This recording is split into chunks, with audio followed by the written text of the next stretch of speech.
আসসালামু আলাইকুম viewers, Reshma motor service centre থেকে আমি আলমগীর হোসেন। আমি আপনাদেরকে আজকে একটি কাজ দেখাবো, যেটি হচ্ছে যে টিউবলেস টায়ার। যে টিউবলেস টায়ারগুলো কি হয়, ছোট মোটো যখন খিল কিন্তু ঢুকে যায় তখন কিন্তু একটা এই রাবারেই কিন্তু এটা থেমে যায়। দেখতে পাচ্ছেন যে এখানে কিন্তু 5টি দেওয়া আছে, অর্থাৎ 5টিতে কিন্তু আমাদের কাজ হবে না।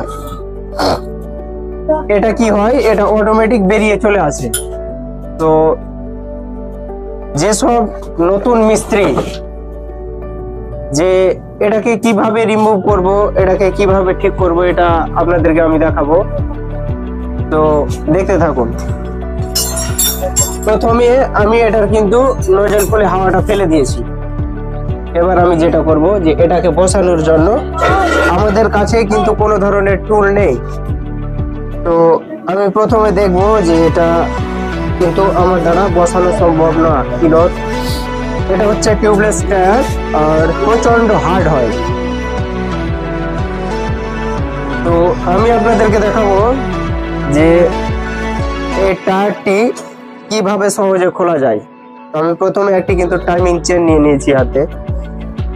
এবার চেনটিকে ঠিক এইভাবে ফেলে দিয়েছি। ফেলে দেওয়ার পরে আমি কিন্তু একটা ডাই নিচে রেখে দেব এবং অপরটিকে এইভাবে ধরে ঠিক এইভাবে, একটু কাছে করে দেখো, এই যে বসে গেছে। দেখতে পাচ্ছ যে এটা বসে গেছে কিন্তু। তো এটা টায়ার খোলার প্রসেস, সঠিক প্রসেস। ঠিক যেভাবে ওই সাইড খুলেছি এবং অপোজিট সাইডও এইভাবে খুলবো। এই যে খুলে গেছে।